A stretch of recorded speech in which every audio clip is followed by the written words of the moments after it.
Hello friends, welcome back to my channel fun zone. आज हम आपके लिए लाए हैं मुंशी प्रेमचंद जी की एक बहुत ही प्रसिद्ध कहानी जिसका शीर्षक है निमंत्रण।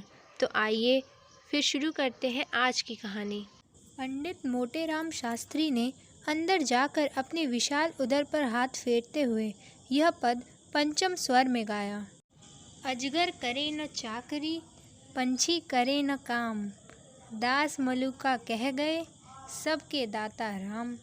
सोना ने प्रफुल्लित होकर पूछा, कोई मीठी ताज़ी खबर है क्या? शास्त्री जी ने पैंतरे बदल कर कहा, मार लिया आज, ऐसा ताक कर मारा कि चारों खाने चित्त, सारे घर का नेवता, सारे घर का। वह बढ़ बढ़कर हाथ मारूंगा कि देखने वाले दंग रह जाएंगे। उधर महाराज अभी से अधीर हो रहे हैं। सोना, कहीं पहले की भांति अब की भी धोखा न हो, पक्का पूढ़ा कर लिया है ना? मोटेराम शास्त्री ने मूछें ऐंठते हुए कहा, ऐसा असगुन मुँह से न निकालो। बड़े जप तप के बाद यह शुभ दिन आया है, जो तैयारियां करनी हो कर लो। सोना, वह तो करूँगी ही, क्या इतना भी नहीं जानती? जन्म भर घास थोड़ी ही खोदती रही हूँ, मगर है घर भर का ना। मोटेराम, अब और कैसे कहूँ, पूरे घर भर का है। इसका अर्थ समझ में न आया हो तो मुझसे पूछो। विद्वानों की बात समझना सबका काम नहीं, मगर उनकी बात सभी समझ लें तो उनकी विद्वता का महत्व ही क्या रहे। बताओ, क्या समझी? मैं इस समय बहुत ही सरल भाषा में बोल रहा हूँ, मगर तुम नहीं समझ सकी। बताओ, विद्वत्ता किसे कहते हैं? महत्व ही का अर्थ बताओ। घर भर का निमंत्रण देने क्या दिल लगी है? हाँ, ऐसे अवसर पर विद्वान लोग राजनीति से काम लेते हैं और उसका वही आशय निकालते हैं जो अपने अनुकूल हो। मुरादाबादपुर की रानी साहब 7 ब्राह्मणों को इच्छापूर्ण भोजन कराना चाहती हैं। कौन कौन महाशय मेरे साथ जाएंगे, यह निर्णय करना मेरा काम है। अलगूराम शास्त्री, बेनीराम शास्त्री, छेदीराम शास्त्री, भवानीराम शास्त्री, फेकूराम शास्त्री, मोटेराम शास्त्री आदि जब इतने आदमी अपने ही घर के हैं, तब बाहर कौन ब्राह्मणों को खोजने जाए? सोना, और 7वां कौन है? मोटे, बुद्धि दौड़ाओ। सोना, एक पत्तल घर ले आना। मोटे, फिर वही बात कही जिसमें बदनामी हो। छी छी, पत्तल घर लाऊं? उस पत्तल में वह स्वाद कहा जो जजमान के घर पर बैठकर भोजन करने में है। सुनो, 7वें महाशय हैं पंडित सोनाराम शास्त्री। सोना, चलो, दिल लगी करते हो, भला कैसे जाऊंगी? मोटे, ऐसे ही कठिन अवसरों पर तो विद्या की आवश्यकता पड़ती है। विद्वान आदमी अवसर को अपना सेवक बना लेता है, मूर्ख अपने भाग्य को रोता है। सोना देवी और सोनाराम शास्त्री में क्या अंतर है जानती हो? केवल परिधान का। परिधान का अर्थ समझती हो? परिधान पहनाव को कहते हैं। इसी साड़ी को मेरी तरह बांध लो, मेरी मिर्जई पहन लो, ऊपर से चादर ओढ़ लो, पगड़ी मैं बांध दूंगा, फिर कौन पहचान सकता है? सोना ने हंसकर कहा, मुझे तो लाज लगेगी। मोटे, तुम्हें करना ही क्या है, बातें तो हम करेंगे। सोना ने मन ही मन आने वाले पदार्थों का आनंद लेकर कहा, बड़ा मज़ा होगा। मोटे, बस अब विलंब न करो, तैयारी करो और चलो। सोना, कितनी फंकी बना लूं? मोटे, यह मैं नहीं जानता, बस यही आदर्श सामने रखो कि अधिक से अधिक लाभ हो।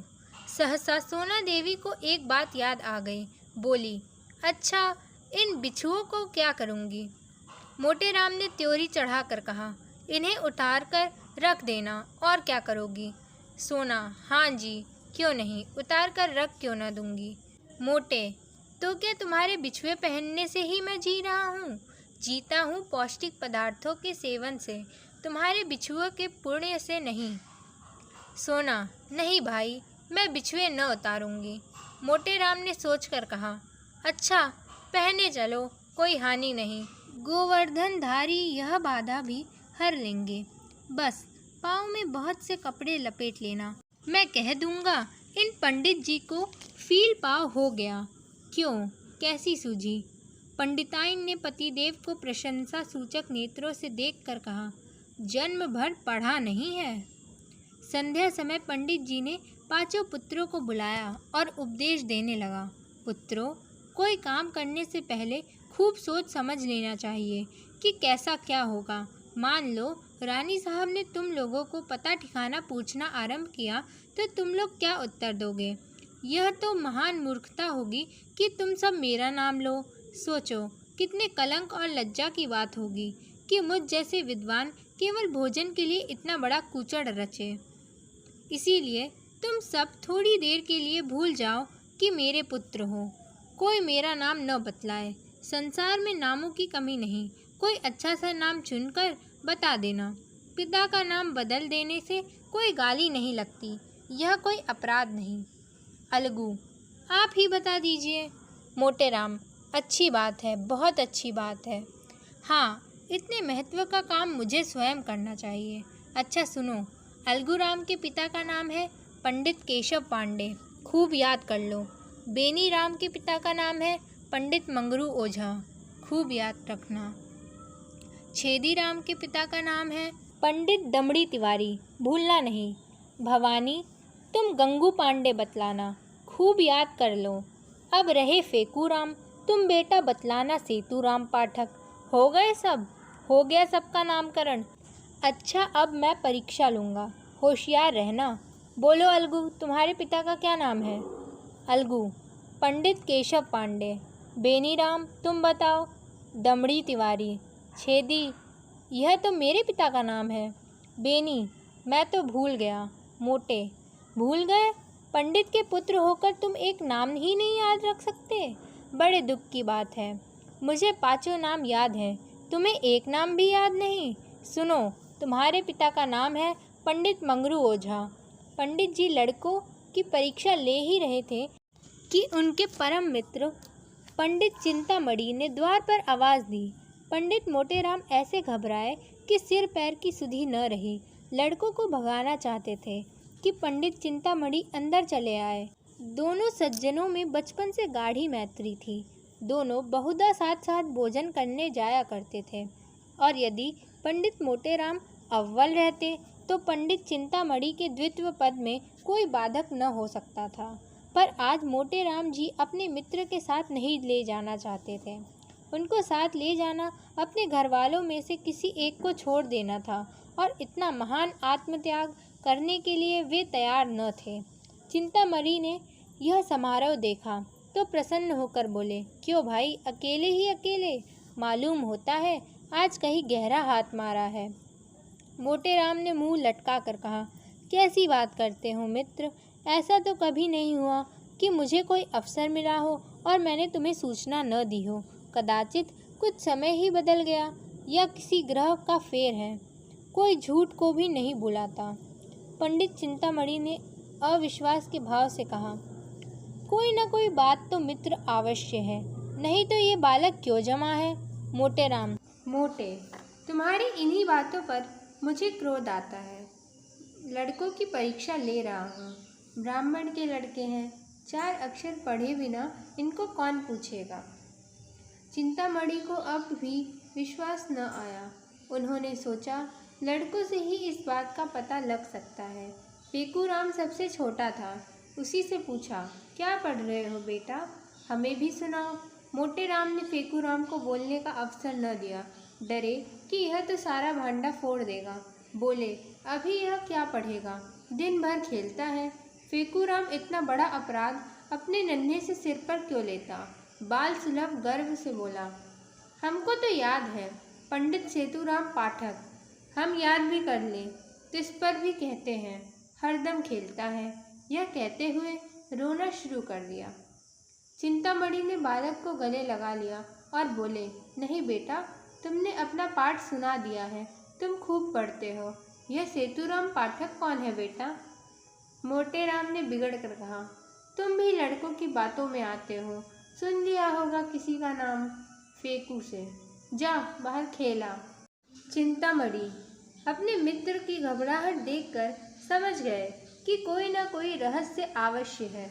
बहुत दिमाग लड़ाने पर भी सेतुराम पाठक का आशय उनकी समझ में न आया। अपने परम मित्र की इस कुटिलता पर मन में दुखित होकर बोले, अच्छा, आप पाठ पढ़ाइए और परीक्षा लीजिए, मैं जाता हूँ। तुम इतने स्वार्थी हो, इसका मुझे गुमान तक न था। आज तुम्हारी मित्रता की परीक्षा हो गई। पंडित चिंतामणि बाहर चले गए। मोटे राम जी के पास उन्हें मनाने के लिए समय न था। फिर परीक्षा लेने लगे। सोना ने कहा, मना लो, रूठे जाते हैं। फिर परीक्षा लेना। मोटे, जब कोई काम पड़ेगा मना लूँगा। निमंत्रण की सूचना पाते ही इनका सारा क्रोध शांत हो जाएगा। हाँ भवानी, तुम्हारे पिता का क्या नाम है, बोलो। भवानी, गंगू पांडे। मोटे, और तुम्हारे पिता का क्या नाम? फेकू। फेकू, बता तो दिया, उस पर कहते हैं पढ़ता नहीं। मोटे, हमें भी बता दो। फेकू, सेतुराम पाठक तो है। मोटे, बहुत ठीक, हमारा लड़का बड़ा राजा है। आज तुम्हें अपने साथ बैठाएंगे और सबसे अच्छा माल तुम्ही को खिलाएंगे। सोना, हमें भी कोई नाम बता दो। मोटे राम ने रसिकता से मुस्कुरा कर कहा, तुम्हारा नाम है पंडित मोहन स्वरूप सुकुल। सोना देवी ने लजा कर सिर झुका लिया। सोना देवी तो लड़कों को कपड़े पहनाने लगी। उधर फेकू आनंद की उमंग में घर से बाहर निकला। पंडित चिंतामणि रूठ कर तो चले गए थे, पर कौतूहलवश अभी तक द्वार पर दुबके खड़े थे। इन बातों की भनक इतनी देर में उनके कानों में पड़ी। उससे यह तो ज्ञात हो गया कि कहीं निमंत्रण है, पर कहाँ है, कौन कौन से लोग निमंत्रित हैं, यह ज्ञात न हुआ था। इतने में फेकू बाहर निकला तो उन्होंने उसे गोद में उठा लिया और बोले, कहाँ नेवता है बेटा? अपनी जान में तो उन्होंने बहुत धीरे से पूछा था, पर न जाने कैसे पंडित मोटे राम के कान में भनक पड़ गई। तुरंत बाहर निकल आए। देखा तो चिंतामणि जी फेकू को गोद में लिए कुछ पूछ रहे हैं। लपक कर लड़के का हाथ पकड़ लिया और चाहा कि उसे अपने मित्र की गोद से छीन ले, मगर चिंतामणि जी को अभी अपने प्रश्न का उत्तर न मिला था। अतएव वे लड़के का हाथ छुड़ाकर उसे लिए हुए अपने घर की ओर भागे। मोटे राम भी यह कहते हुए उनके पीछे दौड़े, उसे क्यों लिए जाते हो, धूर्त कहीं का दुष्ट। चिंतामणि, मैं कह देता हूँ, इसका नतीजा अच्छा न होगा। फिर कभी किसी निमंत्रण में न ले जाऊँगा। भला चाहते हो तो उसे उतार दो। मगर चिंतामणि ने एक न सुनी, भागते ही चले गए। उनकी देह अभी संभाल के बाहर न हुई थी, दौड़ सकते थे, मगर मोटे राम जी को एक एक पग आगे बढ़ना दुस्तर हो रहा था। भैंसे की भांति हांफते थे और नाना प्रकार के विशेषणों का प्रयोग करते दुलकी चाल से चले जाते थे। और यद्यपि प्रतिक्षण अंतर बढ़ता जाता था और पीछा न छोड़ते थे। अच्छी घुड़दौड़ थी। नगर के दो महात्मा दौड़ते हुए ऐसे जान पड़ते थे मानो दो गैंडे चिड़ियाघर से भाग आए हों। सैकड़ों आदमी तमाशा देखने लगे। कितने ही बालक उनके पीछे तालियां बजाते हुए दौड़े। कदाचित यह दौड़ पंडित चिंतामणि के घर पर ही समाप्त होती, पर पंडित मोतीराम धोती के ढीले हो जाने के कारण उलझकर गिर पड़े। चिंतामणि ने पीछे फिरकर यह दृश्य देखा तो रुक गए और फेकू राम से पूछा, क्यों बेटा, कहाँ नेवता है? फेकू, बता दूं तो मिठाई दोगे ना? चिंता, हाँ दूंगा, बताओ। फेकू, रानी के यहाँ। चिंता, कहाँ की रानी? फेकू, यह मैं नहीं जानता, कोई बड़ी रानी है। नगर में कई बड़ी बड़ी रानियां थीं। पंडित जी ने सोचा, सभी रानियों के द्वार पर चक्कर लगाऊंगा, जहाँ भोज होगा वहाँ कुछ भीड़ भाड़ होगी ही, पता चल जाएगा। यह निश्चय करके वे लौट पड़ा। सहानुभूति प्रकट करने में अब कोई बाधा न थी। मोटे राम जी के पास आए तो देखा कि वे पड़े करा रहे हैं, उठने का नाम नहीं लेते। घबरा कर पूछा, गिर कैसे पड़े मित्र? यहाँ कहीं गड्ढा भी तो नहीं है? मोटे राम, तुमसे क्या मतलब? तुम लड़के को ले जाओ, जो कुछ पूछना है पूछ लो। चिंता, मैं यह कपट व्यवहार नहीं करता, दिल लगी की थी, तुम बुरा मान गए। ले उठ तो बैठ, राम का नाम लेके। मैं सच कहता हूँ, मैंने कुछ नहीं पूछा। मोटे, चल झूठा। चिंता, जनेऊ हाथ में लेकर कहता हूँ। मोटे, तुम्हारी शपथ का विश्वास नहीं। चिंता, तुम मुझे इतना धूर्त समझते हो? मोटे, इससे कहीं अधिक। तुम गंगा में भी डूबकर शपथ खाओ तो भी मुझे विश्वास न आए। चिंता, दूसरा यह बात कहता तुम मूंछ उखाड़ लेता। मोटे, तो फिर आ जाओ। चिंता, पहले पंडिताइन से पूछ आओ। मोटेराम यह भस्मक व्यंग न सह सके, चट उठ बैठे और पंडित चिंतामणि का हाथ पकड़ लिया। दोनों मित्रों में मल्ल युद्ध होने लगा। दोनों हनुमान जी की स्तुति कर रहे थे और इतने जोर से गरज गरज कर मानो सिंह दहाड़ रहे हों। बस ऐसा जान पड़ता था मानो दो पीपे आपस में टकरा रहे हों। मोटे, महाबली विक्रम बजरंगी। चिंता, भूत पिचाच निकट नहीं आवे। मोटे, जय जय हनुमान गोसाई। चिंता, प्रभु रखिए लाज हमारी। मोटे, यह हनुमान चालीसा में नहीं है। चिंता, यह हमने स्वयं रचा है। क्या तुम्हारी तरह की रटंत विद्या है? जितना कहो उतना रच दे। मोटे, अबे हम रचने पर आ जाएं तो एक दिन में 1,00,000 स्तुतियाँ रच डालें, किंतु इतना अवकाश किसे है? दोनों महात्मा अलग खड़े होकर अपने अपने रचना कौशल की डींगे मार रहे थे। मल्ल युद्ध शास्त्रार्थ का रूप धारण करने लगा, जो विद्वानों के लिए उचित है। इतने में किसी ने चिंतामणि के घर जाकर कह दिया कि पंडित मोटेराम और चिंतामणि जी में बड़ी लड़ाई हो रही है। चिंतामणि जी 3 महिलाओं के स्वामी थे, कुलीन ब्राह्मण थे, पूरे 20 बिस्वे। उस पर विद्वान भी उच्च कोटि के, दूर दूर तक यजमानी थी। ऐसे पुरुषों को सब अधिकार है। कन्या के साथ साथ जब प्रचुर दक्षिणा भी मिलती हो तब कैसे इनकार किया जाए। इन तीनों महिलाओं का सारे मोहल्ले में आतंक छाया हुआ था। पंडित जी ने उसके नाम बहुत ही रसीले रखे थे। बड़ी स्त्री को अमीरती, मझली को गुलाब जामुन और छोटी को मोहन भोग कहते थे। पर मोहल्ले वालों के लिए तीनों महिलाएं त्रायताप से कम न थीं। घर में नित्य आंसुओं की नदी बहती रहती। खून की नदी तो पंडित जी ने भी कभी कभी बहाई, अधिक से अधिक शब्दों की ही नदी बहाई थी। पर मजाल न थी कि बाहर का आदमी किसी को कुछ कह जाए। संकट के समय तीनों एक हो जाती थीं। यह पंडित जी के नीति चातुर्य का सुफल था। ज्यों ही खबर मिली कि पंडित चिंतामणि पर संकट पड़ा हुआ है, तीनों त्रिदोष की भांति कुपित होकर घर से निकली और उनमें जो अन्य दोनों जैसे मोटी नहीं थी, सबसे पहले समर भूमि पे जा पहुंची। पंडित मोटेराम जी ने उसे आते देखा तो समझ गए कि अब कुशल नहीं। अपना हाथ छुड़ाकर बगटूट भागे, पीछे फिर कर भी न देखा।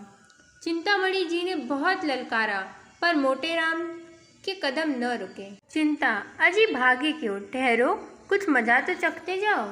मोटे, मैं हार गया भाई, हार गया। चिंता, अभी कुछ दक्षिणा तो लेते जाओ। मोटेराम ने भागते हुए कहा, दया करो भाई, दया करो। 8 बजते बजते पंडित मोटेराम ने स्नान और पूजा करके कहा, अब विलंब नहीं करना चाहिए। फंकी तैयार है ना? सोना, टफंकी लिए तो कब से खड़ी हूँ। तुम्हें तो जैसे किसी बात की सुधि ही न रहती। रात को कौन देखता है कि कितनी देर तक पूजा करते हो। मोटे, मैं तुमसे एक नहीं 1000 बार कह चुका हूँ, मेरे कामों में मत बोला करो। तुम नहीं समझ सकती कि मैंने इतना विलंब क्यों किया। तुम्हें ईश्वर ने इतनी बुद्धि ही नहीं दी। जल्दी जाने से अपमान होता है। जमान समझता है लोभी है, भुक्कड़ है, इसीलिए चतुर लोग विलंब किया करते हैं, जिसमें यजमान समझे कि पंडित जी को इतनी सुधि ही नहीं है, भूल गए होंगे, बुलाने को आदमी भेजे। इस प्रकार जाने में जो मान महत्व है वह मरभूकों की तरह जाने में क्या कभी हो सकता है। मैं बुलाने की प्रतीक्षा कर रहा हूँ, कोई ना कोई आता ही होगा। लाओ थोड़ी फंकी, बालकों को खिला दी है ना। सोना, उन्हें तो मैंने सांझ ही को खिला दी थी। मोटे, कोई सोया तो नहीं। सोना, आज भला कौन सोएगा, सब भूख भूख चिल्ला रहे थे तो मैंने 1 पैसे का चबेना मंगवा दिया। सब के सब ऊपर बैठे खा रहे हैं, सुनते नहीं हो, मारपीट हो रही है। मोटे राम ने दांत पीस कर कहा, जी चाहता है कि तुम्हारी गर्दन पकड़कर ऐंठ दूं। भला इस बेला चबेना मांगने का क्या काम था?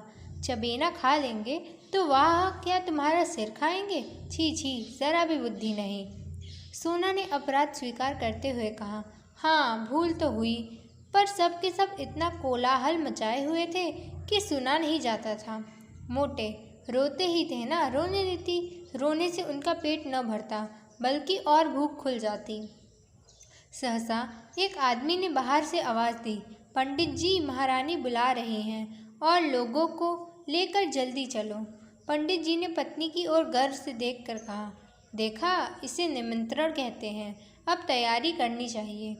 बाहर आकर पंडित जी ने उस आदमी से कहा, तुम एक क्षण और न आते तो मैं कथा सुनाने चला गया होता, मुझे बिल्कुल याद न था। चलो, हम बहुत शीघ्र आते हैं। 9 बजते बजते पंडित मोटेराम बाल गोपाल सहित रानी साहब के द्वार पर जा पहुँचे। रानी बड़ी विशालकाय एवं तेजस्विनी महिला थी। इस समय वे कार चौबीदार तकिया लगाए तख्त पर बैठी हुई थी। 2 आदमी हाथ बांधे पीछे खड़े थे। बिजली का पंखा चल रहा था। पंडित जी को देखते ही रानी ने तख्त से उठकर चरण स्पर्श किया और इस बालक मंडल को देखकर मुस्कुराती हुई बोली, इन बच्चों को आप कहाँ से पकड़ लाए?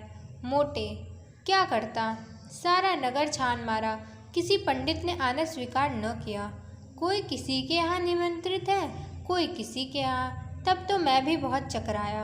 अंत में मैंने उनसे कहा, अच्छा आप नहीं चलते तो हरी इच्छा, लेकिन ऐसा कीजिए कि मुझे लज्जित न होना पड़े।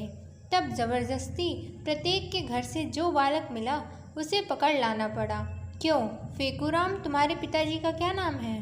फेकूराम ने गर्व से कहा, पंडित सेतुराम पाठक। रानी, बालक तो बड़ा होनहार है और बालकों को भी उत्कंठा हो रही थी कि हमारी भी परीक्षा ली जाए। लेकिन जब पंडित जी ने उनसे कोई प्रश्न न किया और उधर रानी ने फेकूराम की प्रशंसा कर दी, तब तो वे अधीर हो उठे। भवानी बोला, मेरे पिता का नाम है पंडित गंगू पांडे। छेदी बोला, मेरे पिता का नाम है दमड़ी तिवारी। बेनीराम ने कहा, मेरे पिता का नाम है पंडित मंगरू ओझा। अलगूराम समझदार था, चुपचाप खड़ा रहा। रानी ने उनसे पूछा, तुम्हारे पिता का क्या नाम है जी?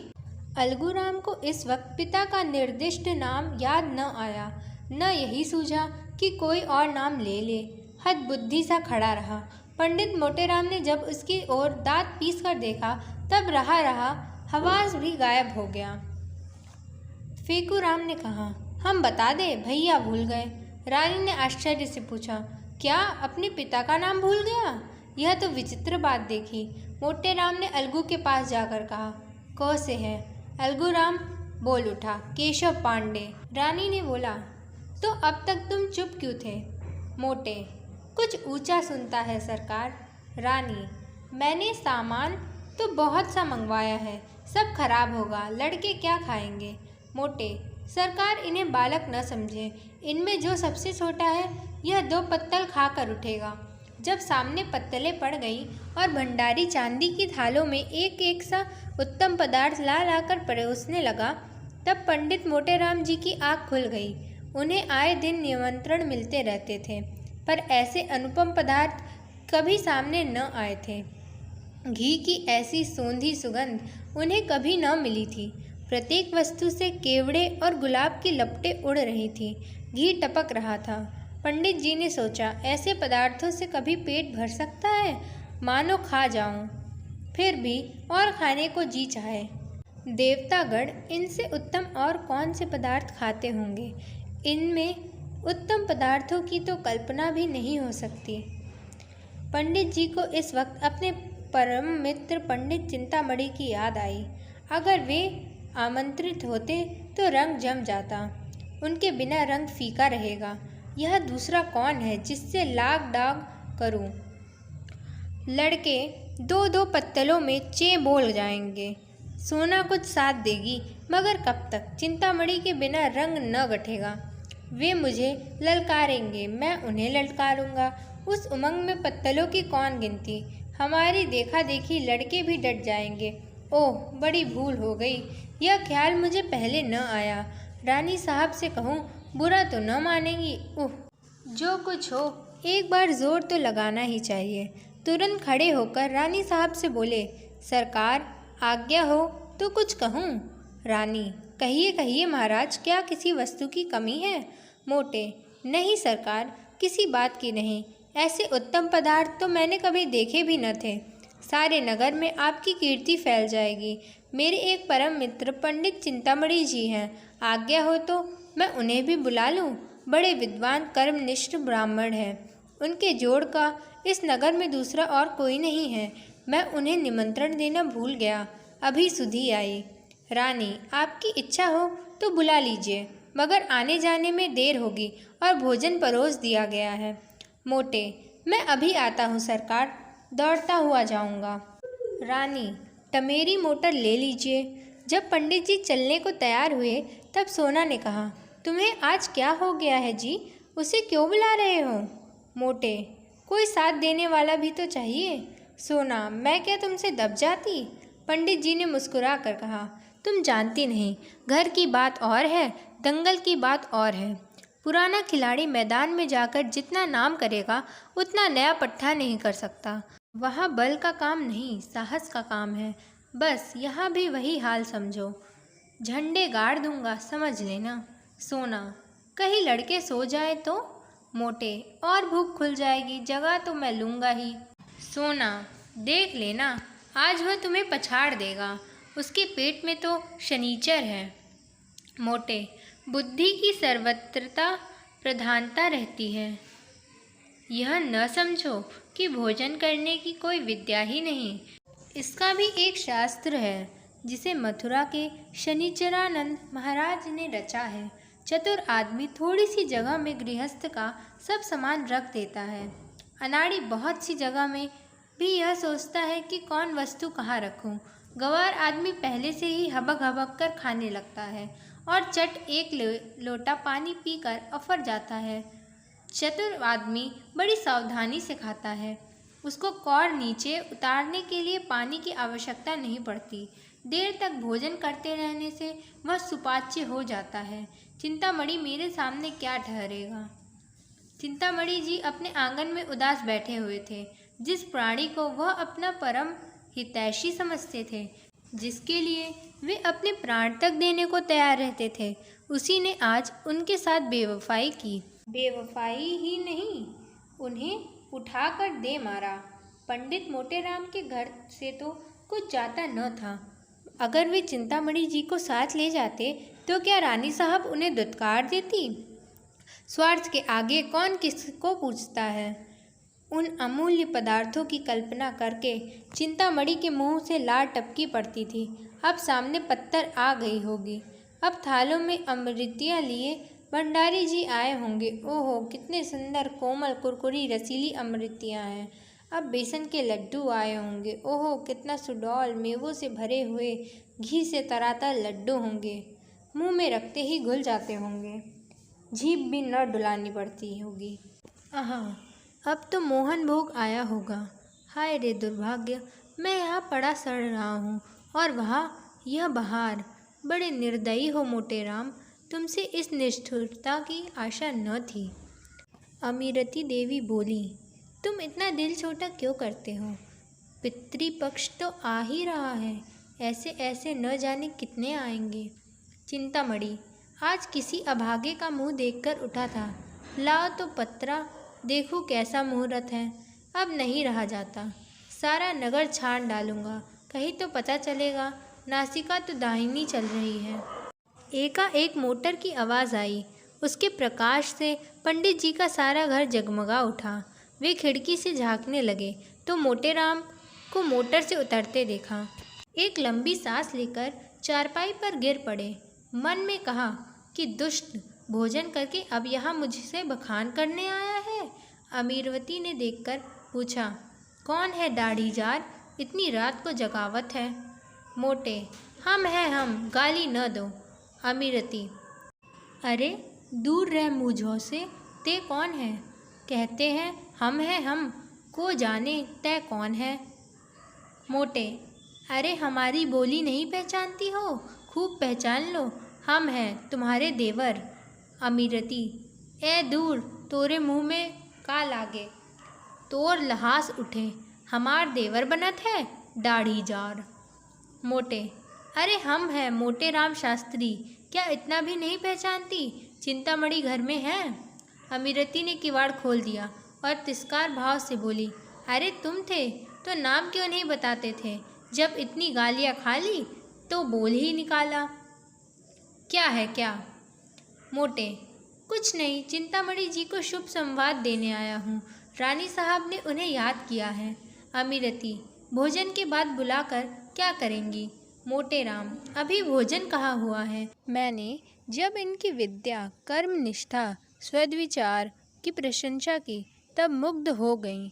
मुझसे कहा कि उन्हें मोटर पर ले आओ। क्या सो गए? चिंतामणि चारपाई पर पड़े पड़े सुन रहे थे। जी में आता था चलकर मोटे राम के चरणों पर गिर पड़ूं। उनके विषय में अब तक जितने कुत्सित विचार उठे थे सब लुप्त हो गए। ग्लानि का आविर्भाव हुआ। रोने लगे।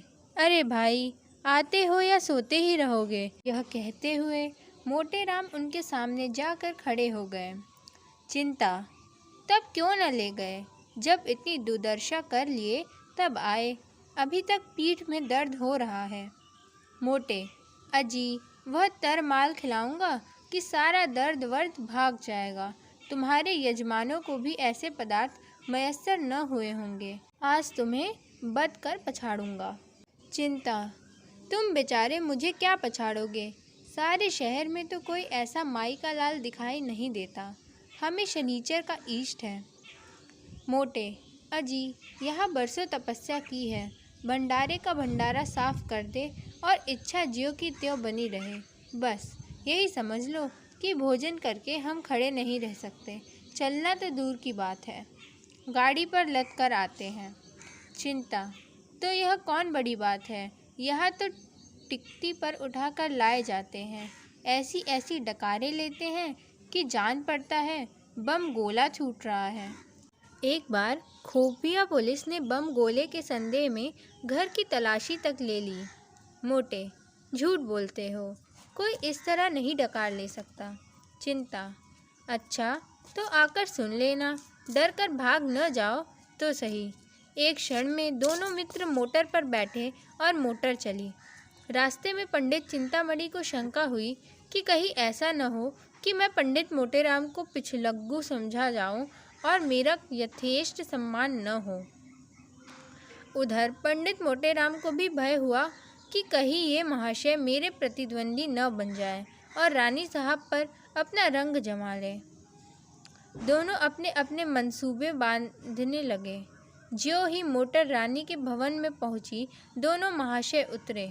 अब मोटेराम चाहते थे कि पहले मैं रानी के पास पहुंच जाऊं और कह दूं कि पंडित को ले आया, और चिंतामणि चाहते थे कि पहले मैं रानी के पास पहुंचूं और अपना रंग जमा दूं। दोनों कदम बढ़ाने लगे। चिंतामणि हल्के होने के कारण ज़रा आगे बढ़ गए तो पंडित मोटेराम दौड़ने लगे। चिंतामणि भी दौड़ पड़े। घुड़दौड़ सी होने लगी। मालूम होता था कि दो गैंडे भागे जा रहे हैं। अंत में मोटेराम ने हांफते हुए कहा, राजसभा में दौड़ते हुए जाना उचित नहीं। चिंता, तो तुम धीरे धीरे आओ ना, दौड़ने को कौन कहता है। मोटे, ज़रा रुक जाओ, मेरे पैर में कांटा पड़ गया है। चिंता, तो निकाल लो, तब तक मैं चलता हूँ। मोटे, मैं न कहता तो रानी तुम्हें पूछती भी ना। मोटेराम ने बहुत बहाने किए पर चिंतामणि ने एक न सुनी। भवन में पहुँचे। रानी साहब बैठी कुछ लिख रही थी और रह रहकर द्वार की ओर ताक लेती थी कि सहसा पंडित चिंतामणि उनके सामने आ खड़े हुए और यूँ स्तुति करने लगे। हे यशोदे, तू बाल केशव, मुरार नामा। रानी, क्या मतलब? अपना मतलब कहो। चिंता, सरकार को आशीर्वाद देता हूँ। सरकार ने इस दास चिंतामणि को निमंत्रित करके कितना अनुग्रसित किया है, उसका बखान शेषनाग अपनी सहस्त्र जिह्वा द्वारा भी नहीं कर सकते। रानी, तुम्हारा ही नाम चिंतामणि है। वे कहाँ रह गए पंडित मोटेराम शास्त्री? पीछे आ रहा है सरकार। मेरे बराबर आ सकता है भला? मेरा तो शिष्य है। रानी, अच्छा तो वे आपके शिष्य हैं। चिंता, मैं अपने मुंह से अपनी बड़ाई नहीं करना चाहता सरकार। विद्वानों को नम्र होना चाहिए, पर जो यथार्थ है वह तो संसार जानता है। सरकार, मैं किसी से वाद विवाद नहीं करता, यह मेरा अनुशीलन नहीं।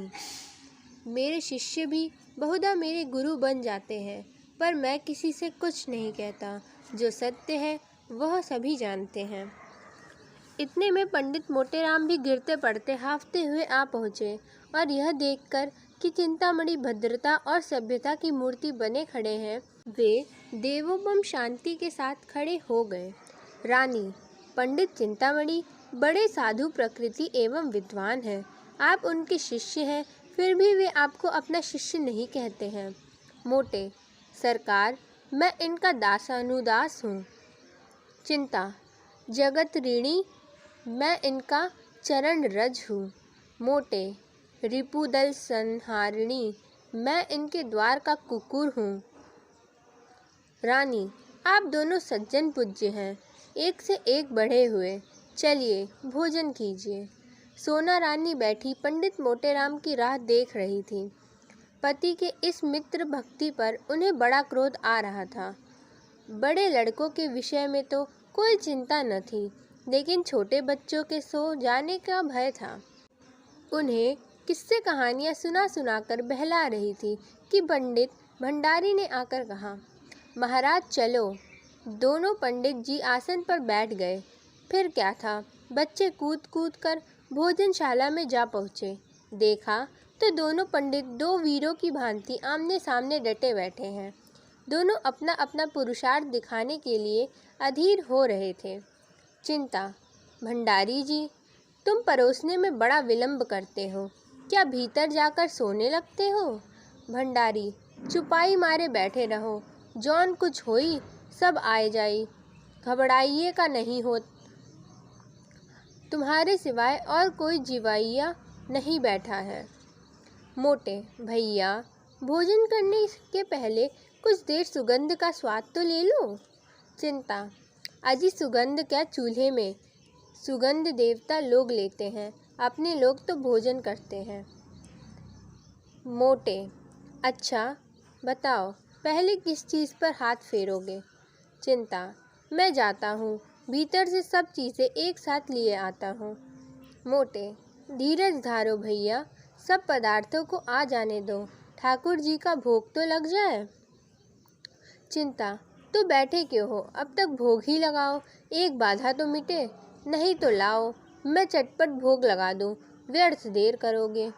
इतने में रानी आ गई। चिंतामणि सावधान हो गए, रामायण की चौपाइयों का पाठ करने लगे। रहा एक दिन अवध अधारा, समुझत मन दुख भयो अपारा। कौशलेश दशरथ के जाए, हम पितु बचन मानी बन आए। उल्टी पलटी लंका कपी जारी, कूद पड़ा तब सिंधु मझारी। जेही पर जाकर सत्य सनेहू, सो तेही मिले न कछु संदेहू। जामवंत के वचन सुहाए, सुनी हनुमान हृदय अति भाए। पंडित मोटेराम ने देखा कि चिंतामणि का रंग जमता जाता है, तो वे भी अपनी विद्वता प्रकट करने को व्याकुल हो गए। बहुत दिमाग लगाया, पर कोई श्लोक, कोई मंत्रा, कोई कविता याद न आई। तब उन्होंने सीधे सीधे राम नाम का पाठ आरंभ कर दिया। राम भज राम भज रे मन। इन्होंने इतने ऊंचे स्वर में जाप करना शुरू किया कि चिंतामणि भी अपना स्वर ऊंचा करना पड़ा। मोटेराम और जोर से गरजने लगे। इतने में भंडारी ने कहा, महाराज अब भोग लगाइए। यह सुनकर उस प्रतिस्पर्धा का अंत हुआ। भोग की तैयारी हुई, बाल वृंद सहज हो गया। किसी ने घंटा लिया, किसी ने घड़ियाल, किसी ने शंख, किसी ने करताल, और चिंतामणि ने आरती उठा ली। मोटेराम मन में ऐंठ कर रह गए। रानी के समीप जाने का यह अवसर उनके हाथ से निकल गया, पर यह किसे मालूम था कि विधिवाम उधार कुछ और ही कुटिल क्रीड़ा कर रहा है। आरती समाप्त हो गई थी, भोजन शुरू होने को ही था कि एक कुत्ता न जाने किधर से आ निकला। पंडित चिंतामणि के हाथ से लड्डू थाल में गिर पड़ा। पंडित मोटेराम अचकचा कर रह गए। सर्वनाश! चिंतामणि ने मोटेराम से इशारे में कहा।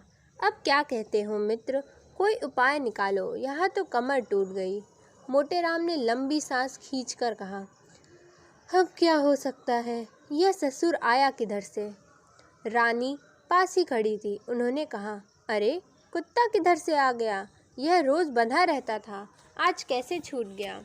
अब तो रसोई भ्रष्ट हो गई। चिंता, सरकार, आचार्यों ने इस विषय में मोटे, कोई हर्ज नहीं है सरकार, कोई हर्ज नहीं। सोना, भाग्य फूट गया। जोहत जोहत आधी रात बीत गई, तब ई विपत्ति फाट पड़ी। चिंता, सरकार, स्वान के मुख में अमृत। मोटे, तो अब आज्ञा हो तो चलें? रानी, हाँ और क्या, मुझे बड़ा दुख है कि इस कुत्ते ने आज इतना बड़ा अनर्थ कर डाला। तुम बड़े गुस्ताख हो गए। टामी, भंडारी, ये पत्थर उठाकर मेहतर को दे दो।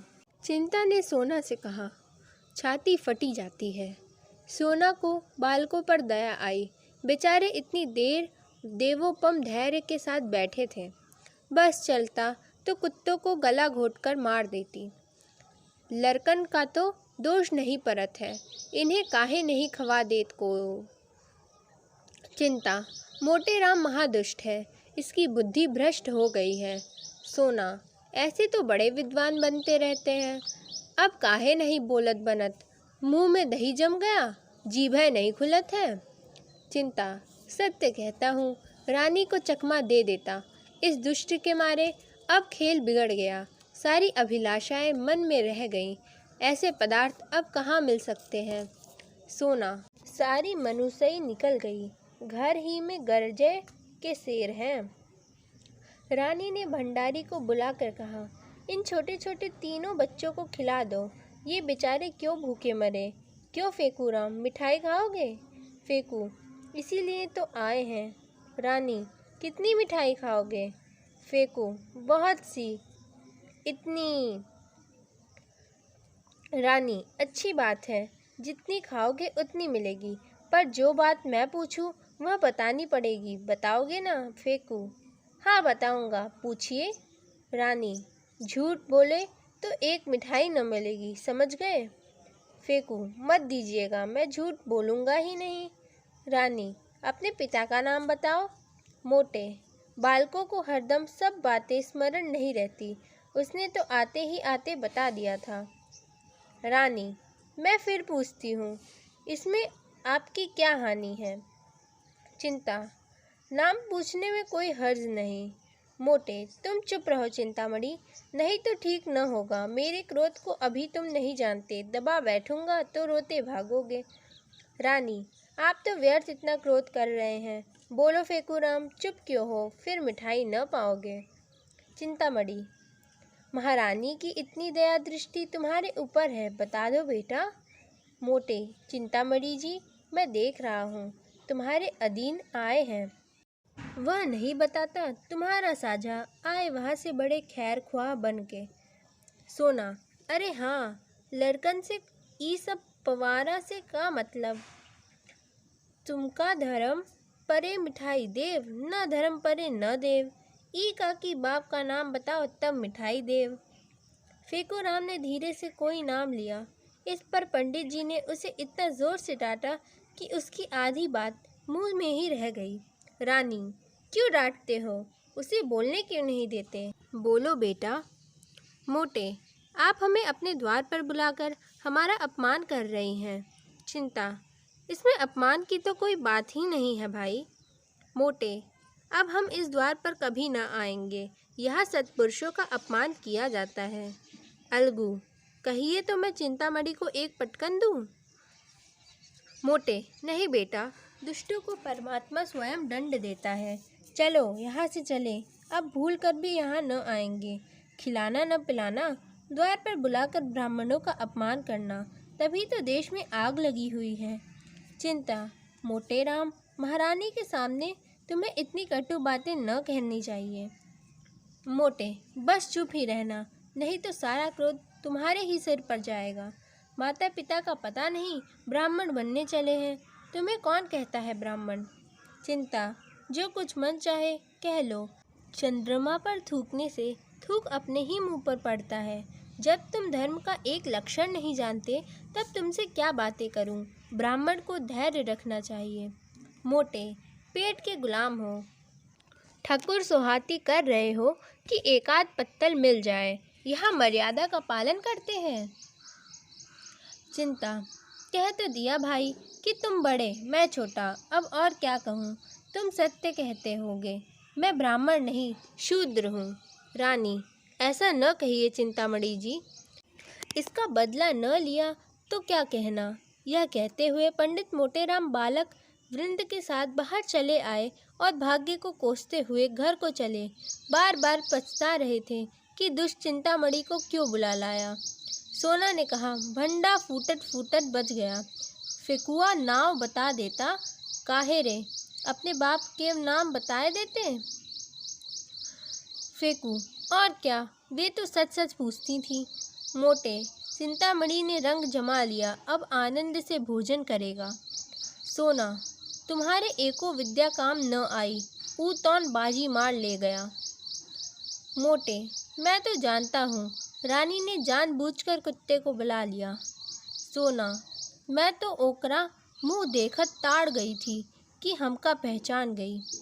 इधर तो ये लोग पछताते चले जाते थे, उधर चिंतामणि की पांचों उंगलियां घी में थी। आसन मारे भोजन कर रहे थे। रानी अपने हाथों से मिठाइयाँ परोस रही थी। वार्तालाप भी होता जाता था। रानी, बड़ा धूर्त है, मैं बालकों को देखते ही समझ गई। अपनी स्त्री का भेष बदलकर लाते हुए उसे लज्जा न आई। चिंता, मुझे कोस रहे होंगे। रानी, मुझसे उड़ने चला था, मैंने भी कहा था, बच्चा तुमको ऐसी शिक्षा दूंगी कि उम्र भर याद करोगे। टामी को बुला लिया। चिंता, सरकार की बुद्धि धन्य है। कहानी को यहाँ तक सुनने के लिए बहुत बहुत धन्यवाद। अगर आपको हमारी यह कहानी अच्छी लगी हो तो चैनल को सब्सक्राइब और वीडियो को लाइक ज़रूर कीजिएगा। धन्यवाद।